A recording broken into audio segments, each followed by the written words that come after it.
In this video, we are going to be looking at Nintendo acquisitions of new studios. What is the recent history of Nintendo acquisitions? How are acquisitions decided upon and for what reasons? What does this tell us about the future prospects for acquisitions and which companies might be the most likely for Nintendo to acquire going forward? Now, traditionally, Nintendo have been skeptical about acquisitions under most circumstances, with Satoru Iwata telling investors during 2008, which was also a major high point for the company financially, "We are not against mergers and acquisitions if Nintendo can absorb the real value of the company. However, in most cases, the value of software developing companies is attached to its people, not the company, which is merely a vessel for its people. So when we purchase a company, we can purchase the vessel, but we cannot necessarily purchase the contents.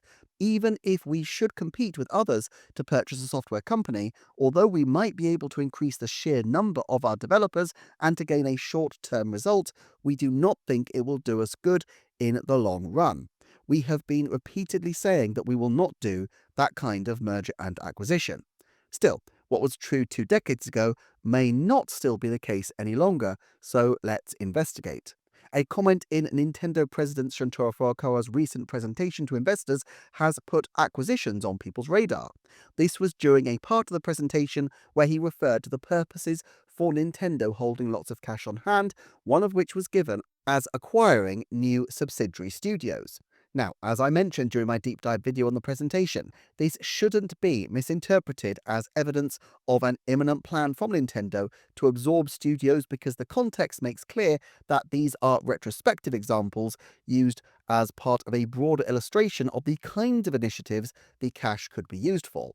Still, Furukawa does say, "We will work to strengthen the internal game development organization within the Nintendo Group. This includes initiatives such as acquiring development companies to make them subsidiaries." And without a doubt, we can see a clear trend from Nintendo in recent years in terms of ramping up their acquisitions. Obviously, Nintendo have always looked to make acquisitions, with Retro Studios being a, so to speak, prime example of this paying off for them in spades, but generally speaking, their approach has been to foster partnerships rather than subsidiaries. Intelligent Systems was founded by Nintendo developers in the 1980s, and they have been a very loyal set of partners ever since, developing Paper Mario, WarioWare, and others, and of course co-owning with Nintendo, as well as co-developing, the Fire Emblem series. Even some of Nintendo's more high-profile acquisitions of years gone by, such as MonolithSoft, appear to have been motivated as much by the capacity to offer those developers greater freedom than they had in that case at Bandai Namco, as opposed to simply the long-term potential of the company to serve Nintendo, although one glance at Zelda Breath of the Wild shows that MonolithSoft have proved a hugely valuable acquisition for Nintendo's core franchises, even setting aside the hugely acclaimed Xenoblade Chronicles games. Even in their leanest years, Nintendo has still sought to acquire companies when they saw fit to do so. In 2016, they purchased JezNet, rebranded it as Nintendo Sales, and since then the company has been busy distributing wholesale goods in Japan. However, it's definitely the case that with the success of the company in the 2020s, the pace of Nintendo acquisitions have ramped up. Leading the charge was Next Level Games. The Canadian developer had already become Nintendo exclusive as a studio and had dedicated a good couple of decades to developing Nintendo titles, including Mario Strikers, Luigi's Mansion, Punch-Out, and Metroid Prime Federation Force. There was no particular indication that Nintendo would have leapt in to buy under normal circumstances, but as their acquisition announcement stated, a number of owner-directors recently determined that the time is right for them to sell their share, and Next Level Games therefore began exploring potential sale transactions. A Nintendo purchase in this instance served many purposes beyond Nintendo's immediate interests. For one thing, selling a business is a stressful enterprise, and especially when this team is a large base of loyal, talented, and celebrated employees who, by all accounts, were pretty happy. A Nintendo purchase would have represented a logical continuity for all of the people involved. In 2022, Nintendo followed up by purchasing Systems Research and Development, better known by the acronym SRD, and this is one purchase that gives us a few clues as to the shape of future acquisitions. SRD always had an odd relationship with Nintendo because although it had no capital ownership from Nintendo until 2022, it had not just worked on hardware going back to the Famicom, but also any number of Nintendo's most prestigious titles, including the original Super Mario Bros., Legend of Zelda, and Animal Crossing titles. They were even based in Nintendo's Kyoto building, and Iwata once referred to SRD chief Toshihiko Nakago as part of a golden triangle of developers, with Shigeru Miyamoto and Takashi Tezuka. Why on earth, you might wonder, would Nintendo have an external developer at the very heart of their operations? Well, there are a few possibilities. Firstly, let's recognize why this situation changed, because it seems that Nakago was reaching an age where he wanted to step back. He has had no credit since 2023, and that credit was Zelda Tears of the Kingdom, which we know was largely wrapped up in terms of development in 2022, apart from a year of extensive testing. Therefore, it stands to reason that Nintendo stepped in to purchase the company after Nakago's retirement in 2022, and possibly as part of a long-standing arrangement that they had. Japanese corporate culture emphasizes respect and harmonious relationships. Having SRD as a separate entity was surely advantageous to all concerned. Nakago had more flexibility and potentially better remuneration with SRD as an independent entity than as part of a rigid corporate structure, while for Nintendo, especially in the early days, they were not committing overly to video game system development at a time when home consoles were by no means a guaranteed source of success. Therefore, 2022's acquisition was the natural endpoint of a long relationship with the senior leadership, and likely Nintendo always was the preferential purchaser for the company. After all, it would be hugely against Nintendo's interests for the team to go anywhere else, given their deep and extensive knowledge of Nintendo over many decades. Also in 2022, Nintendo bought motion capture and CGI animation studio Dynamo Pictures, rebranded them as Nintendo Pictures, and set them to work. They've worked on animations for games including on Super Mario RPG, and of course have recently been behind the Close to You short animation. Then, in 2024, Nintendo purchased the Miami-based Shiver Entertainment, a slightly left-field purchase for many, as there did not seem to have been much of a link previously, although the purchase notice stated that this was in the interests of porting and developing software titles. They also noted that, even after it becomes part of the Nintendo Group, Shiver's focus will remain the same, continuing commissions and ports, and develop for multiple platforms, including Nintendo Switch. Well, this has been borne out with the release of WWE 2K25 on the Switch 2. Now, given that this purchase took place when Nintendo Switch 2 was right around the corner, was the reference to multiple platforms an oblique way of saying Switch and Switch 2, with Nintendo not wanting to excite the markets at that time by even hinting at a successor console technology, though of course Furukawa's infamous "This is Furukawa" announcement dropped on the 7th of May that year, and the purchase news of Shiver was issued on the 21st of May. So while Nintendo might not have wanted the successor to be the subject of discussion at the time when they were gearing up for their holiday season, there was no particular reason they couldn't have been more specific given what was in the public domain. This does open the possibility that Shiver will continue to take on ports outside Nintendo as part of a broader strategic interest to cultivate relationships within the industry. Still, the likeliest option seems to be that Shiver will be a way for Nintendo to assist with porting of titles to Switch 2, primarily as part of an offer to third parties to make life easier bringing things over to the Switch systems. It's rather curious considering that Shiver's reputation, based on Mortal Kombat 1's Switch port, wasn't enormously good, but of course there was also a personal relationship with Shiver leader John Shapert, who once presented a posthumous Lifetime Achievement Award for Satoru Iwata to Nintendo, accepted at the time by Reggie Fils-Aimé, and he talked fondly of his friendship, admiration, and respect for Mr. Iwata. In other words, Shiver's purchase didn't come completely out of the blue, but was built out of a long relationship, a trend we're seeing quite a lot.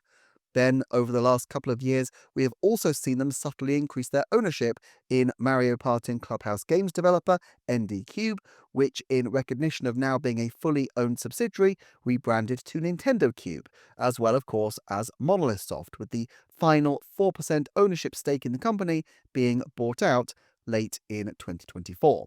So, what can we conclude from all of these acquisitions? Firstly, not all of them are based on game development. Nintendo Pictures, Nintendo Sales, and their partnership with Japanese mobile tech giant DNA, Nintendo Systems, which was apparently initiated by Iwata in the final days of his life, were all cases of Nintendo perusing the market to find a company which could provide them a head start in expanding a key aspect of their business. I think we could expect this to continue into the future, but it's very difficult to necessarily identify specific outfits that Nintendo might have their eye on. The possibilities are so vast, but could include distribution partners, especially in parts of the world such as Singapore, where they are seeking rapid expansion, or partners in specific fields such as publishing, toy manufacture, or distribution. If I had to pick one studio in this category that feels like it would be a natural acquisition in a maybe 5 to 15-year window, it would be Dwarf Studios, the stop motion animation studio responsible for 2017's Yoshi and Poochie stop motion animations, as well as the My Mario animations. I can't find any definitive indications of the studio's size, but estimates are as low as the 50s or 60s in terms of numbers of people. Studio chief Tsuneo Goda is in his late 50s and probably wouldn't immediately be looking to retire, but as he hits his 60s, if he wished to safeguard the studio's future, then partnering with Nintendo would come at a cost for the company's creative flexibility, but it would be hugely advantageous to them in terms of job security for the people there, and it would offer Nintendo yet another string to their bow in their film and video aspirations to have some stop motion specialists aboard. Now, there may well be a plan for succession within the Dwarf Studios company, in which case a buyout might not be attractive to either Nintendo or to Dwarf, and I doubt Nintendo would force the issue when there are surely other studios they could look to for this kind of thing. But given the existing relationship, a purchase as Goda seeks to retire may be beneficial for all concerned, much as the Next Level Games purchase also appeared to be. Of course, most people on this channel will be primarily interested in studios close to Nintendo who might be good targets for acquisition to build up their game development capabilities, and this was what Furukawa referred to when he talked about acquisitions in his recent report. I think the same principles that Iwata set out still remain. It's a completely Pyrrhic victory to buy a studio only to drive away the core developers so that you basically have a building some computers and the people who wouldn't find work anywhere else and in Japanese culture would be difficult to even show the door. There were certainly studios that might have been obvious for Nintendo to rescue from penury, but they have frequently chosen not to do this. Studios like Mario and Luigi developers Alpha Dream and Kirby Assistant Studios, Vanpool, but those were left to go to the wall. In the case of Alpha Dream, a handful of the key devs landed at Acquire, and Nintendo made a new arrangement for the development of Mario and Luigi. No real problem from Nintendo's point of view to do this. These companies were simply too small and unstable to be sensible investments at that point. On the other hand, a few companies are clearly hugely unlikely because they have independent profiles in the industry and are not hugely reliant on Nintendo, even though they do benefit from the partnership. Warriors developers AAA Studios, who are part of Koei Tecmo, Famicom Detective developers Mages, and Bandai Namco of Super Smash Bros. And numerous Pokemon spin-offs are all clear examples of studios which are attached to larger companies or otherwise have an independent profile, which wouldn't particularly benefit either party if there were to be an acquisition. They will continue to be long-term studios that support Nintendo, and indeed Nintendo has investment in Bandai Namco, but taking that company over will be a huge expensive move that doesn't currently seem necessary, although there is a route to some kind of co-ownership arrangement that I will cycle back to later in the video with regard to a smaller part of Bandai Namco's efforts.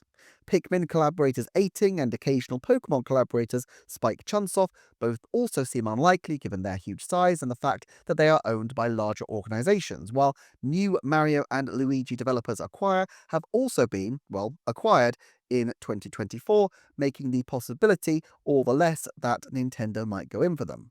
Another massive company is Tose Software, who partnered with Nintendo on Starfy back in the day, and often these days do support work, often uncredited, for a range of Japanese studios. With over 600 members of staff, it would be a massive investment if Nintendo were to purchase Tozei, and it might actually cause some negative feedback for Nintendo in the Japanese gaming community because Tozei offer support to a lot of different studios, and it might actually ruffle feathers among the company's development partners. It's not impossible by any means, but it does feel like a long shot, especially since Tozei seem very happy to step in as helpful assistance when needed. All things considered, what we're looking for are probably independent teams where the senior leaders are nearing retirement and where there doesn't appear to be an existing succession plan in place and where there is a decent history with Nintendo. The fact is, there are many such teams, especially with a particular generation of Japanese talent who came of age with the 8-bit era, now reaching retirement. There are a huge number of studios who seem broadly possible as potential acquisitions, and there's not a huge amount to differentiate them in terms of likelihood. Still, I think there are some that seem less likely and some that seem likelier. Take Camelot Software Planning for an example of a studio where a Nintendo purchase appears potentially problematic in certain respects. The Takahashi brothers are in their 60s, and Camelot has been an exclusive Nintendo developer for many years, being responsible for every Mario Tennis and Mario Golf title, at least under that specific branding. But there is also some evidence looking at their website that they are expanding and trying to bring in younger developers, potentially pivoting to include different kinds of development with web and app development referenced on their website. Most of these senior Camelot people are of a particular generation, and so it's not necessarily the case that a purchase would serve Nintendo's needs. They are more than capable of hiring younger developers themselves. It's the experience of those senior people that would be specific to Camelot if they were to be purchased, and it seems that a lot of those people are of a similar generation and will likely move on around the same time. Now, it could be said that the Takahashi brothers are playing the long game and are trying to make Camelot stable enough and capable of standing independently so as to increase the amount that Nintendo might pay for it if Nintendo wanted to ensure that tennis and golf games are to be kept with the current team, or at least their successors. It's certainly as possible a takeover as many others, but while Camelot's succession is going to be a major issue for the future, I'm not currently sure that Camelot represents good value for Nintendo. It seems likelier to me that once the Takahashi brothers and their contemporaries leave game development behind for good, that some of the more middle-aged game developers at Camelot, with experience at Nintendo games, may try to branch out and set up a company in their own right to secure the license to the tennis and golf titles. This would be riskier but potentially more profitable for those developers who would now be owners rather than employees, and would probably be cheaper for Nintendo in the medium term while securing the loyalty of those developers for potentially another couple of decades. Again, this isn't that different from the way Alpha Dream went to the wall, but the developers landed at Acquire. On the other hand, Grezzo would represent a strong candidate for purchase in the long term. Grezzo were fully consulted on idea generation for Zelda Echoes of Wisdom, and Nintendo's Tomomi Sano and Grezzo's Satoshi Terada helmed Echoes of Wisdom jointly. Even the second string Grezzo teams are often employed by Nintendo, with projects like the ports of Luigi's Mansion to 3DS and Miitopia to Switch. Grezzo have had a couple of original games in the Switch era, the phone title Jet Dragon and the Nintendo-published 3DS game Ever Oasis, but this is evidently a tiny part of their business, and both of these games were directed by studio founder Koichi Ishii, who is now in his 60s. It is likely that at some point in the coming decade, he will want to step back, and Nintendo will surely be very keen at this point to absorb Grezzo. Ishii's profile for his work developing the Mana series accords him a level of deep respect in the industry, and Nintendo will not want to make a move without his blessing. But frankly, the business is already almost entirely dependent on Nintendo now, so it would be difficult even now for them to turn away from the orbit of Nintendo, given the size they've reached and the huge risks of turning down those lucrative Nintendo contracts for more uncertain affairs elsewhere. Therefore, I would say that of the studios we will look at, Grezzo is definitely one of the ones that, in the long term, seems destined to be absorbed by Nintendo. Now, there are a number of studios that fall between the two poles of Camelot and Grezzo. Goodfield chief Etsunobu Ebisu has been a reliable partner of Nintendo since founding his own studio nearly 2 decades ago, but Goodfield have also actively developed independent games in recent years, and while Ebisu got his start in the 80s, the director of Goodfield's more celebrated recent title, Bakaru, was Tadanori Tsukawaki, who appears to be much younger, and so the company might not benefit from a takeover under the current terms, as it seems like there is a strong possibility that a succession plan is in place already. I'm also not sure about Eureka of Tetris 99, Super Mario Bros. 35, Endless Ocean, and other, mainly smaller titles. President Akira Nishitani is of the right age profile, and Eureka have been a helpful partner for Nintendo over the years, but Nintendo have shown they can produce their own 99 titles, as their wholly owned American subsidiary Nintendo Software Technology took on F-Zero 99, and Eureka is more diversified in their client list than just working for Nintendo. Indie Zero have a similar profile. They've helped Nintendo a lot with titles like Nintendo World Championship, Brain Training, and Sushi Strikers, but its president is in his early 50s, and they are a small studio with a more diversified portfolio, so I'm not necessarily sure I see a purchase in the immediate future being beneficial. Another studio as well, which has a long relationship with Nintendo now, is Platinum Games, but that studio has seen a good deal of churn in recent years, and Nintendo may not feel that it represents value if they can't steady the ship, and they end up having to manage the disparate talent that is left behind. Finally, in this category, there is MercurySteam, the Spanish developers of the 2D Metroid series, who seem to split their time equally between independent projects of mixed success, it must be said, and contract work for Nintendo. MercurySteam have quickly become hugely important for Nintendo, having helmed their most successful 2D Metroid, and that team still hasn't had recent credits, despite MercurySteam having published its own independent title, and so it seems likely that there will be another Nintendo collaboration in the next year or so. However, the studio chiefs are still on the young side, so even if there are general talks and hopes about a long-term purchase arrangement, this may be many years away. MercurySteam reminds me of where Next Level Games were around 2010, balancing their time between Nintendo and non-Nintendo content, highly trusted, but still independent. I do think there is a very long-term path for MercurySteam to become Nintendo-owned, but so many things could happen between now and that distant point, and I would be very surprised to see MercurySteam being bought out any sooner. Basically then, of the main teams in Nintendo's orbits, the pickings aren't all that rich. I think Grezzo are good shouts for the medium term, and MercurySteam may be a fair bet in the very, very long term. But for the rest, it's not completely clear that there's a strong reason for Nintendo to put money into buying these kinds of dev teams, as opposed to maintaining a client relationship, which is working perfectly fine. Still, there are a few partnerships where I think alignment for Nintendo is a little more likely. By far the longest shot here, but one I think is worth highlighting, is the Australian development team, Tantalus Media. Its top team are, as far as I can tell, in their early 50s, and the company has been highly diversified in recent years, but they do seem to have close ties with Nintendo. The 2016 Legend of Zelda Twilight Princess HD team seemed to move straight over to 2021's Skyward Sword HD, judging by the credits, and most of those people haven't received a credit since, suggesting a strong likelihood that they're still all in with Zelda. A separate group also worked on Luigi's Mansion 2 HD in 2024. Now, the company has strong ties to indie development, to DLC work, and to port work, but there are a few things that are quite curious about Tantalus Media. Firstly, their location, Melbourne, Australia, is a propitious location for a Nintendo-owned studio, potentially, because it's an English-speaking nation with a rich game development scene, a nation where Nintendo has a long-established presence and local contacts, but is also in a similar time zone as Nintendo's Kyoto base, which has to make collaboration easier given that there will be a greater overlap between the company's working days. Australia appears to have tax incentives for game development, but the spending threshold of $500,000 would make it more suitable for larger corporations than smaller indie studios, benefiting of course Nintendo. Also, and this is a rather dark thought, but in the event of a global crisis of the sort that Nintendo has weathered many times over its nearly 140-year history, being geographically diverse in terms of development capabilities could be hugely beneficial, and it's hard to get more geographically diversified than the south of a continent bordering the Southern Ocean.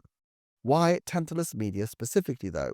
Well, in 2021, Keyword Studios acquired an 85% stake in Tantalus Media. But in 2024, Keywords were acquired by Swedish investment management firm EQT.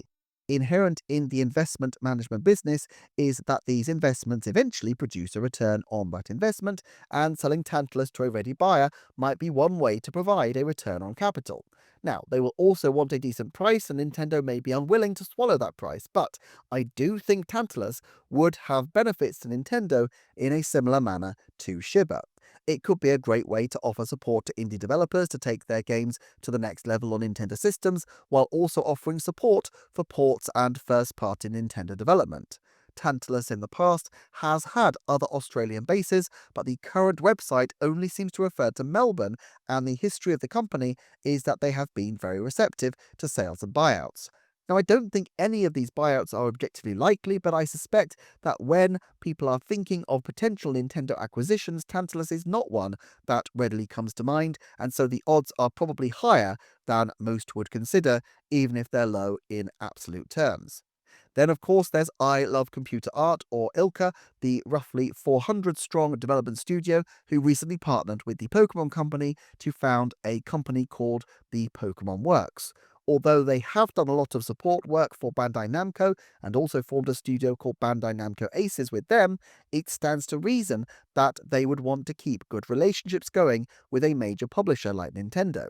In this case, I would suggest the likeliest option is not a complete buyout, but something closer to the aforementioned joint operations. Nintendo formed ND Cube with Dentsu and only very recently finally bought out the final shares to own the company outright, so having a 50% stake in ILCA and a Nintendo partnership might be a good way for Nintendo to continue to incentivize a fairly significant player in the Tokyo game development scene to be oriented in Nintendo's direction. Now, at present, Nintendo's only relationship with ILCA has been through the Pokemon Company, but as the company continues to expand, it seems unlikely that there won't eventually become a time that they contract this group of quite major Japanese developers. Of course, if we count these kinds of arrangements, it brings back into play the likes of Bandai Namco and 18. If the Nintendo-facing Bandai Namco studio, Studio S, spun off into a Nintendo co-owned studio, it would make some sense for Nintendo, but it's difficult to see why Bandai Namco would especially benefit. Sure, they would get a short-term infusion of cash, but whereas with ILCA, which is a smaller studio, and ameliorating risks by having diversified partners makes some sense, for Bandai Namco, it's more difficult as a pitch. Bandai Namco has had some hard times lately and even had to cancel some games, including, apparently, a Nintendo title. But being a contract studio for Nintendo has been hugely profitable for them over the years. 18 might make more sense for this kind of arrangement, especially if Nintendo want to formalize them as a Pikmin support studio, and we know again from looking at the credits that there is a dedicated hub of people who have been working on Pikmin consistently from Pikmin 3 Deluxe to Pikmin 4 and have had no credits since, suggesting that there is more Pikmin in the pipeline. There are four remaining corporations where I think Nintendo ownership deserves a lot of consideration. Now, the first one feels almost certain for acquisition in the long term, and is really only a matter of when, and this is Nintendo Systems. Currently 80% owned by Nintendo and 20% owned by DeNA, the Japanese mobile tech giants, it's understandable why Nintendo would want to keep a mobile telecommunications giant invested in the company, and therefore invested in making their experience accessible to Nintendo. However, as we've seen with many other of these ownership situations, Nintendo tend to like to progressively increase their stake over time until they have full ownership. And if Nintendo feel that they've learned everything they can, then I imagine it's a case of when, and not if, they fully come to own Nintendo systems. Then there's another systems team, this being Intelligent Systems. As I mentioned earlier in reference to SRD, Intelligent Systems and Nintendo have had a very happy relationship, with Intelligent Systems being an independent entity and yet deeply enmeshed with Nintendo, with their studios a short hop from Nintendo's in Kyoto. Its current president, Toshiyuki Nakamura, has been working in games since the early 80s, and so retirement must be likely.